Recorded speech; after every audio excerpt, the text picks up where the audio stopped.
చరణ్ కౌశిక్ గారు కాంగ్రెస్ పార్టీ నాయకులు అధికార ప్రతినిధితో పాటు ప్రముఖ విశ్లేషకులు శేషు సార్ కూడా అందుబాటులో ఉన్నారు. డాక్టర్ శేషు సార్ నమస్తే అండి, welcome to special drive. Kaushik గారు నమస్తే. నమస్తే. కౌశిక్ గారు, ఏం జరుగుతోంది? ముఖ్యమంత్రికి తెలియకుండా జరుగుతుందా? ముఖ్యమంత్రి ప్రమేయం లేకుండా జరుగుతోందా?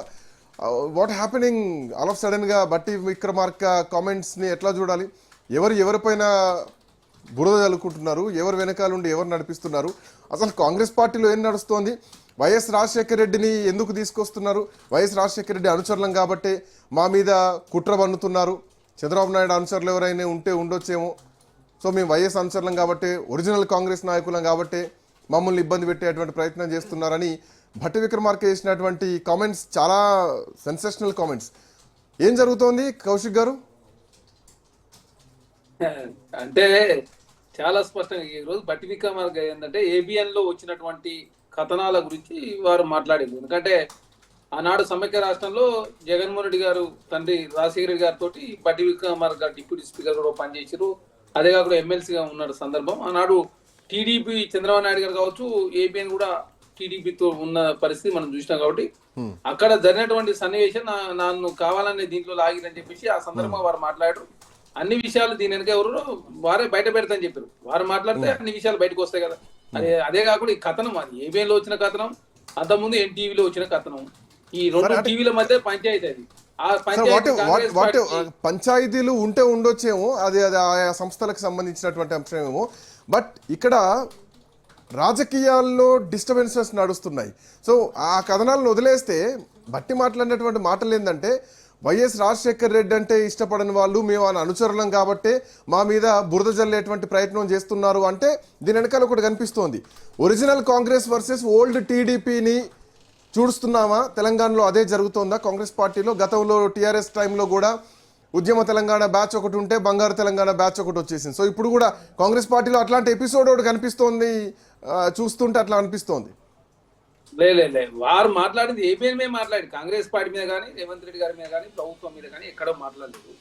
ఓన్లీ ఏబిఎన్ ఆనాడు సమైక్య రాష్ట్రంలో సన్నివేశాలు కావచ్చు, ఎన్టీవీకి ఏబిఎన్కు ఉన్నటువంటి పంచాయతీ, ఎన్టీవీ వాళ్ళకు భట్టి గారి దగ్గర ఉంటారని చెప్పేసి ఏబిఎన్ వాళ్ళు అనుకుంటూ, ఏబిఎన్ చంద్రబాబు నాయుడు దగ్గర ఉంటుందని చెప్పేసి ఎన్టీవీ వాళ్ళు అనుకుంటూ, అన్ని రకరకాల పంచాయతీలు. దానిలో భాగంగా ఆంధ్రలో వచ్చినటువంటి కథనము, అదేవిధంగా రాధాకృష్ణ గారు ఏదైతే ఉందో వారానికి ఒకసారి వచ్చేటువంటి కథనం ఉందో దానిలో వచ్చినటువంటి తన మీద ఏదైతే అలిగేషన్స్ వచ్చినాయో అని కూడా చాలా స్పష్టంగా మీడియాకు వివరించాడు. తర్వాత ఈ స్టోరీలంతా ఎవరున్నారు ఎవరు రాపిస్తున్న విషయాన్ని కూడా చాలా స్పష్టంగా తర్వాత ప్రకటిస్తారని చెప్పేసి వారు వెళ్ళిపోయారు. ఎందుకంటే ఏబిఎన్ లో వచ్చింది కాబట్టి. ఎందుకంటే గతంలో సంబంధించి కూడా మనం చూసినాం, ఒరిస్సాలో సంబంధించిన ఈనాడు వ్యవహారం కాదు. ఎందుకంటే ఆనాడు ప్రతిమా శ్రీనివాసరావు గారికి ఇచ్చే ప్రయత్నం కేసీఆర్ గారు చేసినప్పుడు తర్వాత కూడా టెండర్లను కూడా అదైన పరిస్థితి మనం చూసినాం. ఇప్పుడు ఈ టెండర్లకు సంబంధించి మొత్తం అనవసరంగా గందరగోళం వచ్చింది కాబట్టి ప్రభుత్వం ఏకంగా తను ఆర్థిక శాఖ మంత్రి, అదే కాకుండా కన్సర్న్ మినిస్టర్ కాబట్టి ప్రజలకు వాస్తవ విషయాలు వివరిస్తూనే టెండర్లను రద్దు చేస్తామని చెప్పి చాలా స్పష్టంగా వారు చెప్పారు. కాబట్టి ఇక్కడ ప్రభుత్వాన్ని కావచ్చు, కాంగ్రెస్ పార్టీలో ఎలాంటి తగాదాలు లేవు. కాంగ్రెస్ పార్టీ అంతా కూడా ఐక్యంగా. మీరు అంటున్నారు కాంగ్రెస్ పార్టీలో తగాదాలు లేవని మీరు అంటున్నారు. బట్ ఒకటి కొంచెం డీప్ గా అబ్జర్వ్ చేస్తే అసలు కాంగ్రెస్ నాయకుల పైన ఎందుకు ఇట్లాంటి వ్యవహారం నడుస్తోంది? వైఎస్ రాజశేఖర రెడ్డిని అభిమానించి అనుసరించే వాళ్ళలో కొండా సురేఖ ఉన్నారు. కొండా సురేఖ ఇంటికి పోలీసులు వెళ్ళిపోతారు. కోమటిరెడ్డి మీద కొన్ని ఎలిగేషన్స్ వస్తూ ఉంటాయి. అండ్ దాని మీద రెస్పాండ్ అయింది పెద్దగా ఎవరైనా అన్నారా అంటే నాకు తెలిసి జగ్గారెడ్డి ఒక్కరే కొంచెం పాజిటివ్గా ఆయనకు మద్దతుగా రెస్పాండ్ అయ్యారు. అండ్ మిగతా పెద్దగా ఎవరు రెస్పాండ్ కాదు, అంత కోమటిరెడ్డి మాట్లాడినా కానీ. సో ఇప్పుడు భట్టి విక్రమార్క విషయానికి వస్తే ఇట్లా ఉంది. అండ్ ఇక్కడ పాయింట్ ఏంటంటే, తెలుగుదేశం పార్టీలో నుంచి వచ్చిన వాళ్లకు పెద్దపీట వేస్తున్నారా? అండ్ వరంగల్లో కడియం వర్సెస్ కొండా సురేఖ ఎపిసోడ్ చూసుకున్నా కానీ, లేదంటే వేం నరేందర్ రెడ్డి వెనకాలండి ఏదో నడిపిస్తున్నారు. సో ఒక రకమైనటువంటి తెలుగుదేశం పార్టీ ఆధిపత్యం ఇక్కడ కొనసాగుతోందా? అందుకే చంద్రబాబు నాయుడు పేరును ప్రస్తావనకు తీసుకొస్తున్నారా? ఇవన్నీ చర్చ జరుగుతోంది, కనిపిస్తోంది. దయచేసి బీఆర్ఎస్ పార్టీ సృష్టిస్తున్నటువంటి అపోహలు మాత్రమే. ఎందుకంటే బీఆర్ఎస్ పార్టీ ప్రతిసారి చంద్రబాబు నాయుడు గారు, ఎందుకంటే కృష్ణా వాటర్ కావచ్చు, గోదావరి వాటర్ సంబంధించిన అంశం వచ్చినప్పుడు చంద్రబాబు నాయుడు గారిని తీసుకొచ్చే ప్రయత్నం, వారి సెంటిమెంట్ రాజకీయాలు చేయాలని చెప్పేసి బీఆర్ఎస్ పార్టీ పన్నాగా మన్నది. అదే కాకుండా రెండు ఛానల్లో ఉన్నటువంటి ఏదైతే మధ్యలో ఉన్న తగాదా, అదే కాకుండా ఇక్కడ కాంగ్రెస్ పార్టీలో రేవంత్ రెడ్డి గారి నాయకత్వంలో కావచ్చు, మా కాంగ్రెస్ పార్టీ అధ్యక్షుడు మహేష్ కుమార్ గౌడ్ గారి నేతృత్వంలో కాంగ్రెస్ పార్టీ శ్రేణులతో కూడా పనిచేస్తారు. టీడీపీ అని లేదు, పాత కాంగ్రెస్ అనో లేక కొత్త వచ్చిన టీడీపీ ఎక్కలేదు. రేవంత్ రెడ్డి గారు వచ్చి 2016లో వచ్చి టీడీపీ లేదేమో కానీ టీడీపీ మీద అతి ప్రేమ కనిపిస్తోంది ముఖ్యమంత్రి గారి దగ్గర. టీడీపీ అంటేనే ప్రేమ కనిపిస్తున్నారు. టీడీపీ బొంద పెట్టడం, టీడీపీ అసలు తెలంగాణ లేకపోవడం ఆయన కూడా అయిష్టాంగంగానే ఉన్నట్టు కనిపిస్తోంది.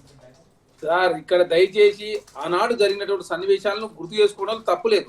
తెలంగాణ రాష్ట్రం ఏర్పడే నాటికి ముందు ఉన్న పరిస్థితి, వచ్చిన తర్వాత పరిస్థితి, అదే కాకుండా చంద్రబాబు నాయుడు గారు అక్కడ బోర్డు అన్ని కూడా ఇప్పుడు చర్చించుకుంటాం. అన్ని విషయాల మీద మనం అనాలిసిస్ చేసుకుంటాం, సందర్భానుసారంగా మాట్లాడుకోవాల్సి వస్తుంది.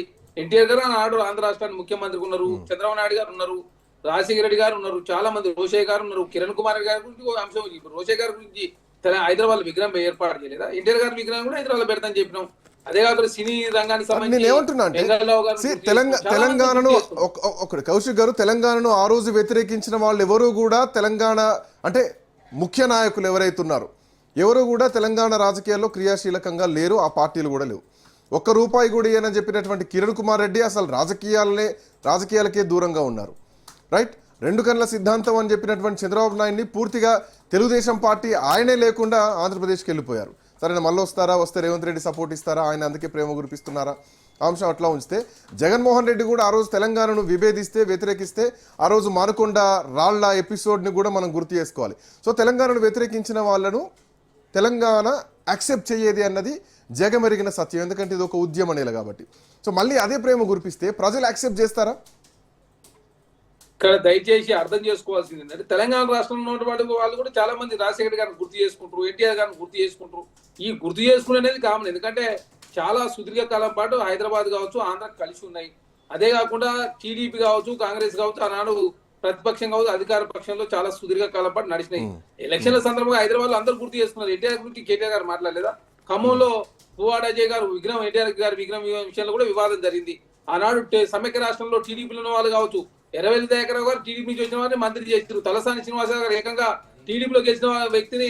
అందుకే నేనేమన్నా నా మాటల్లో కూడా పెద్ద నాయకత్వం, అగ్రనాయకత్వం అని మెన్షన్ చేసిన ఒక పార్టీలో నడిపించిన వాళ్ళు జగన్మోహన్ రెడ్డిని, కిరణ్ కుమార్ రెడ్డిని, చంద్రబాబు నాయుడు మాత్రం ఎగ్జాంపుల్ తీసుకున్నా.